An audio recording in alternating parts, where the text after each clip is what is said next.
This is Tom Bain, and this is Wine, Money, and Song. If you find the content of this channel of interest, please subscribe. And if you have like-minded friends who are interested in wine, please tell them about it. And in comments, please let us know what subjects you would like us to cover and if there's wines you want us to react to. Today, we're going to talk about factors that go into growing high-quality grapes. Well, first, there's climate. Second, there's soil. Third, the grape varieties that are used. Fourth is topography, meaning the shape of the land. And last is viticulture, the farming of the grapes. Let's start out with climate. Now, to grow grapes can grow almost anywhere. Well, they don't grow in the North Pole. They don't grow in Antarctica. You need a certain temperature to have photosynthesis. And you could have grapes growing out of sand. I know when I was in France one time, we went to a Moroccan restaurant and they served wine that was made in Morocco that was grown in sand. And I'll never forget that. We go all the way to France and we go to a Moroccan restaurant and we're drinking Moroccan rosé. And how was the wine? I'll never forget it. and I'm not going to tell you how it tasted. I remember it was called Seedy Rosé, which was the perfect name for the wine, seedy. So, climate, rain, heat, wind. And why is wind important? Two reasons. Wind helps the prevention of mold and mildew, which is an enemy of wine, which can, right before harvest, can destroy the harvest. The wind helps dry, and I know especially when I was in the Rhone Valley, you have the Mistral winds blowing right up the Rhone Valley, drying the grapes, and they very rarely have any problems with mold and mildew in the Rhone Valley because of those winds. Also, you have to be careful of hail. You could have a great vintage all lined up, and all of a sudden, one afternoon, an orage in French, a thunderstorm appears, and grêle falls from the sky. It's hail in French, and it can devastate vineyards. Particularly Burgundy is very, very susceptible to hail, and it can cut production down in half.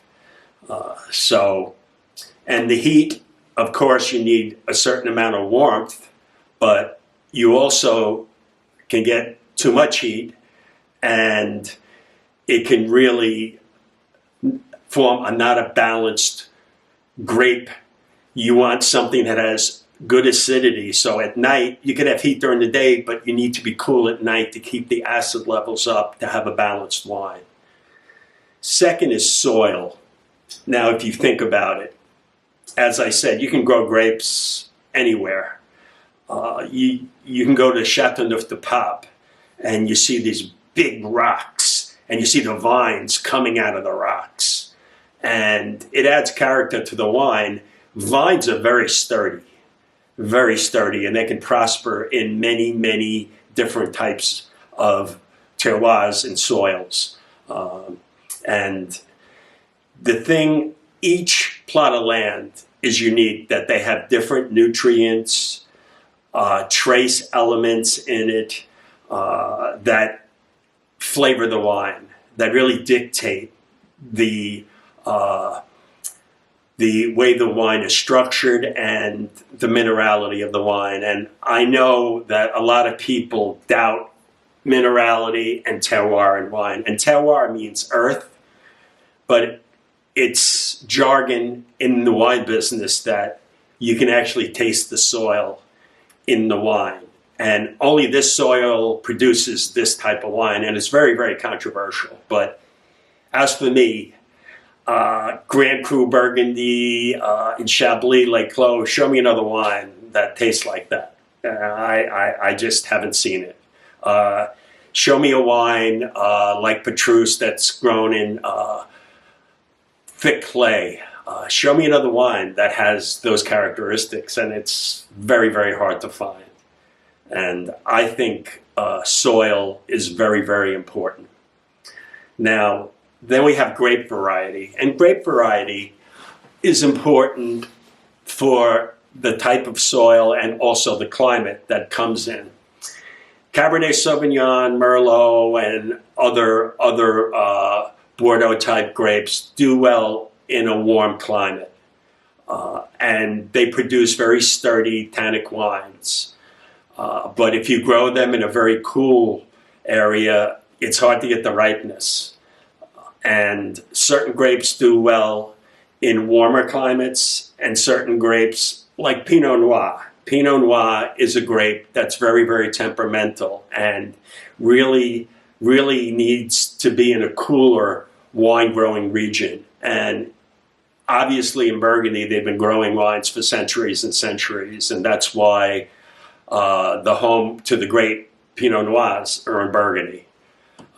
In California, I've noticed that the Sonoma Coast, the Russian River Valley, have cooler climates, and they can retain the acidity because at night the temperatures are cool. Even though during the day it could be warm, at night it cools off, and thus balancing the acids in the wine. Pinot Noir needs that high acid level to keep the aromatics of the wine and to keep the balance of the crispness of the acidity. Wines like Sauvignon Blanc, a white variety, very, very different than Chardonnay. Chardonnay is much bigger, riper wines generally, and are grown in some of the warmer areas, especially in California. While Sauvignon Blanc, which is very aromatic wine, needs cooler temperatures and higher acid levels.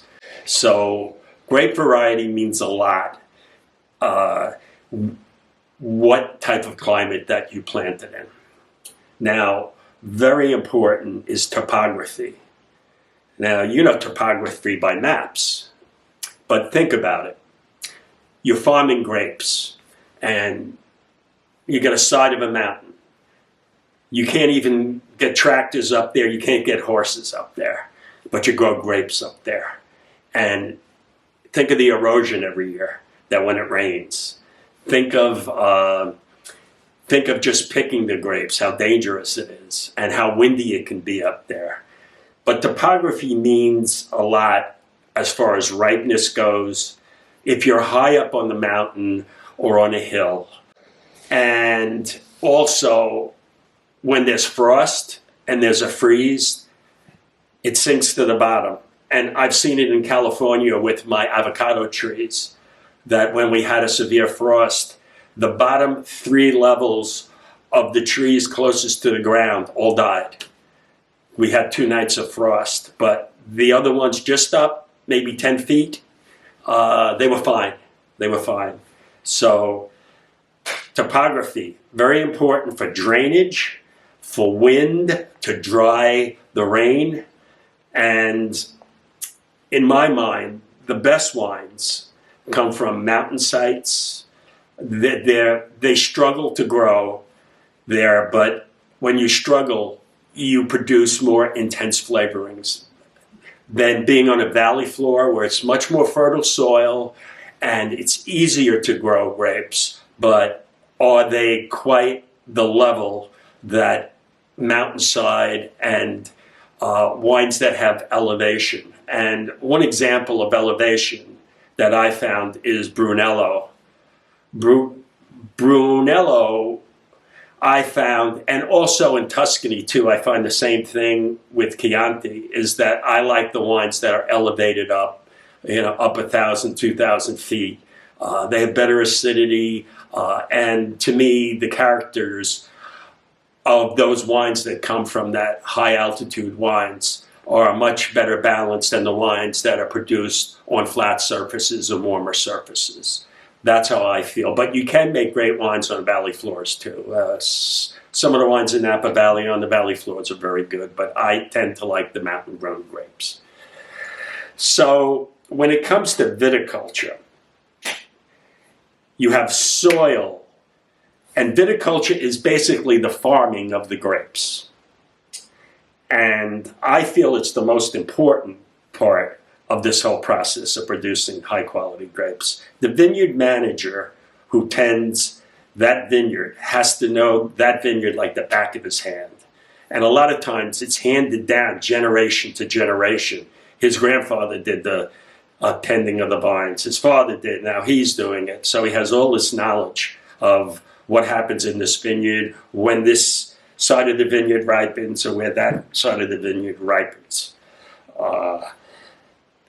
And part of what the decisions are made by the vineyard manager is, do they add chemical fertilizer or do they use horse manure?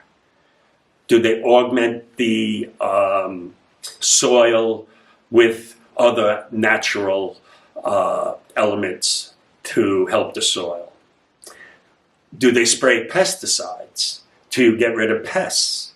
Now, there's been a movement for the last 15 years or so to get away from that and to go naturally. And I'm all for going naturally as long as the wine stays good and you can make better wines from it. I know that back in the 60s and 70s in California, Sebastiani did not spray pesticides in his Sonoma vineyards. He would buy bagfuls of ladybugs, and he would throw the ladybugs out there to eat all the spiders and all the things that would attack the grapes. And he was a man ahead of his time, and he made some great wines. He was a pioneer in California. And do you use tractors to farm, or do you use horses? And talking about horses, instead of using chemical fertilizer, do you use manure? Or do you use something else? And that is key to producing great grapes. Let's talk about canopy management. I didn't say canopies, I said canopy management. And canopy are the green leaves that grow on the vines, and they can overgrow and shield the grapes. Now the question is, do you want your grapes sheltered? If you have a hot, very hot vintage with very, very strong sun, you can sunburn the grapes if it hits directly. So you have to make a decision. Do I cut back the canopy, those green grapes, or do I leave them there to shelter the grapes that are on the vine? So that's an important decision. Do I crop thin? Crop thinning. You have green grapes. You see all these grapes coming out. They're not ripe yet. They're all green little pebbles on the bunches. And if you have too many of them, you're saying, oh, well, the intensity of the wine, we have too many grapes. Why don't we cut it back to concentrate the flavors? So they crop thin, and they actually cut off their cash crop, and they throw it on the floor, betting on that they're going to have higher quality and more intensely flavored grapes. What happens after you do that? And 2 months later, a hailstorm comes along and destroys half of your crop. Well, that's the gamble you take for getting great grapes.